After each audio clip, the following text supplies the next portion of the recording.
दोस्तों, आज की यह कहानी है एक ऐसे व्यक्ति की जो अपने आलसी होने की आदत से छुटकारा पाना चाहता था। वह अपनी इस आदत से इतना ज्यादा दुखी हो चुका था कि वह अपना कोई भी काम समय पर नहीं कर पाता था। वह जानता था कि आलस करने की वजह से उसका जीवन खराब हो रहा है और उसने अपने आलसी पल से छुटकारा पाने की बहुत कोशिशें की, लेकिन वह कभी इसमें सफल नहीं हो सका और दिन गुजरने के साथ साथ वह और ज्यादा आलसी होता गया। जब उसे इस समस्या से बाहर आने का कोई उपाय समझ नहीं आया तो एक दिन वह गौतम बुद्ध के पास आया और दुखी मन से बोला, हे बुद्ध, मैं एक समस्या से ग्रसित हूं। कृपया आप मुझे इस समस्या से बाहर निकालें। मैं जो कर सकता था सब करके देख लिया, अब तो मुझे बस आप ही का सहारा है। बुद्ध बोले, क्या समस्या है तुम्हें? वह व्यक्ति बुद्ध से कहता है, मैं बहुत आलसी हूं और अपने आलस्यपन के कारण मैं कोई भी काम समय पर नहीं कर पाता हूं। मेरे घर और परिवार में सभी मुझसे बहुत ज्यादा परेशान हैं, बल्कि घर वाले ही नहीं, मैं खुद भी अपने आप से बहुत परेशान हूं। हे बुद्ध, कृपया करके आप मुझे इस समस्या से बाहर निकालें और मुझे बताएं कि मैं क्या करूं।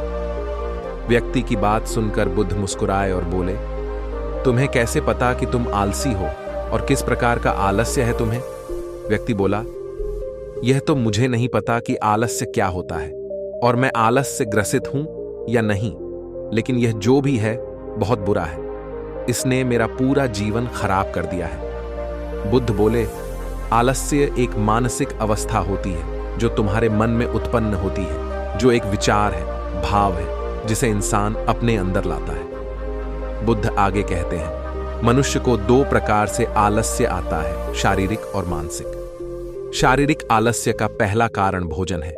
जब हम ऐसा भोजन करते हैं जिसमें खुद कोई जीवन नहीं है तो वह भोजन शरीर के लिए बोझ बन जाता है और फिर यह तुम्हारे शरीर में आलस्य पैदा करता है, क्योंकि हमारा शरीर भोजन से मिलने वाली ऊर्जा पर चलता है। जैसा भोजन हम इसे देते हैं वैसी ऊर्जा ये हमें देता है। इसलिए अगर तुम आलस्य से बचना चाहते हो तो आराम और आसानी से पचने वाला भोजन करो जो प्राकृतिक रूप से हमें मिलता है।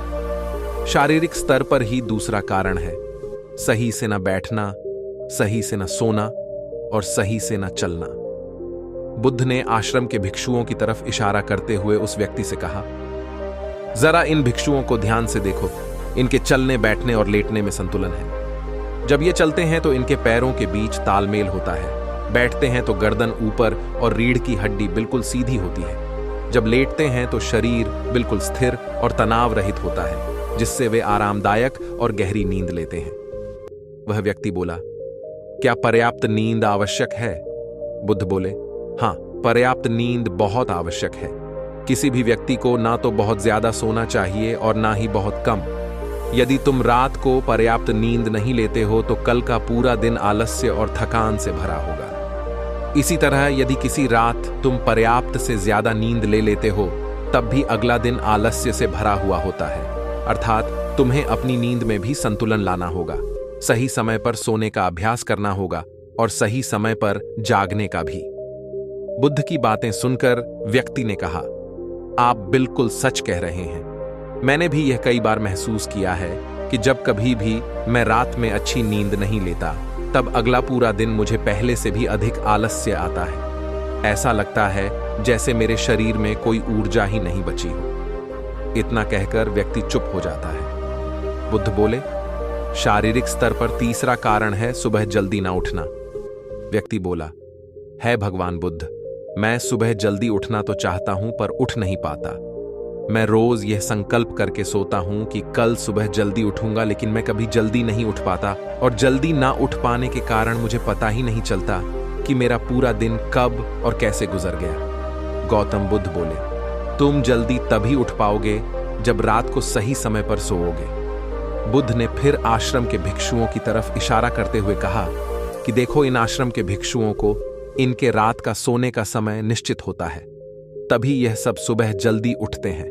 हर एक भिक्षु का अनुशासन होता है कि वह हर सुबह सूर्य उदय से पहले ही जाग जाते हैं और वही इनके जीवन में संतुलन लाता है। बुद्ध आगे कहते हैं, इंसान अनुशासन को एक बंधन समझता है, लेकिन यह सच नहीं है।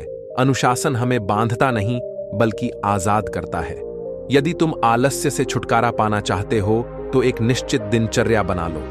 व्यक्ति बोला, हे बुद्ध, कृपया करके बताएं कि मैं शुरुआत कहां से करूं और कैसे करूं। चलने से, बैठने से, लेटने से या सुबह जल्दी उठने से शुरुआत करूं। बुद्ध बोले, इसी समय से, यहीं से शुरुआत करो। जो भी कर रहे हो उसे ध्यान से करो। अपने जीवन में संतुलन लाओ, अपनी एक दिनचर्या बनाओ और उसी के मुताबिक कार्य करो। बुद्ध आगे कहते हैं, अब तुम मन के स्तर से आलस्य को समझो।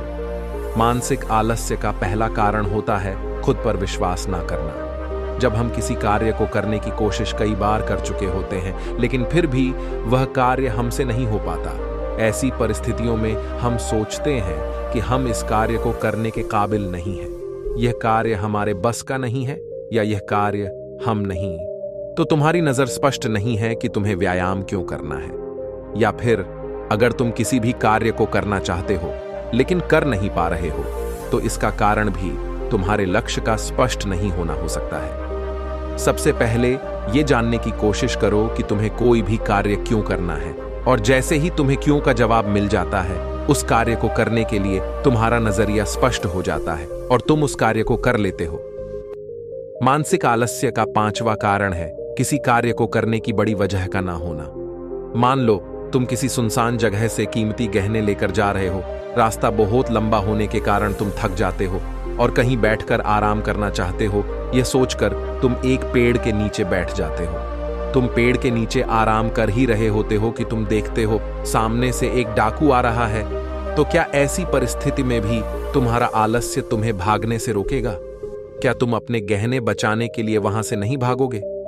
नहीं, तुम्हारा आलस्य तुम्हें सिर्फ उन्हीं कार्यों को करने से रोकता है जिन्हें करने की तुम्हारे पास कोई बड़ी वजह नहीं होती। बुद्ध ने कहा, मेरी बात ध्यान से सुनो। एक बात हमेशा याद रखना, जहां स्पष्टता है और कार्य करने की कोई बड़ी वजह है वहां आलस्य हो ही नहीं सकता। वह व्यक्ति गौतम बुद्ध से बोला, हे बुद्ध, आज मुझे आलस्य का सारा खेल समझ आ गया। आज से मैं आपके बताए रास्ते पर ही चलूंगा। आज आपने मुझे जो ज्ञान दिया है मुझे इसके बारे में कुछ मालूम ही नहीं था। आपने कितनी सहजता से मेरी इस समस्या का समाधान कर दिया। धन्यवाद तथागत। निष्कर्ष, कहानी से आज हमने सीखा। दोस्तों, आज की इस कहानी में महात्मा गौतम बुद्ध ने हमें इन तथ्यों से अवगत कराया कि आलस्य क्या होता है, आलस्य को कैसे दूर करें। आज की गौतम बुद्ध की इस कहानी से हमने जाना कि मनुष्यों को आलस्य दो प्रकार से आता है, शारीरिक और मानसिक। इन दोनों ही पहलुओं को कहानी में बहुत ही विस्तार से समझाया गया है, जो कि आप समझ भी गए होंगे। इसीलिए आज ही अपने जीवन से इस आलस्य नाम की बीमारी को दूर भगाएं और अपने जीवन को उस बुलंदियों तक ले जाएं जहां आप पहुंचना चाहते हैं। आशा करता हूं आज की यह वीडियो आपको पसंद आई होगी और आपने इससे बहुत कुछ सीख भी लिया होगा। मिलते हैं नए वीडियो में, तब तक के लिए अपना ख्याल रखना। नमो बुद्धाय।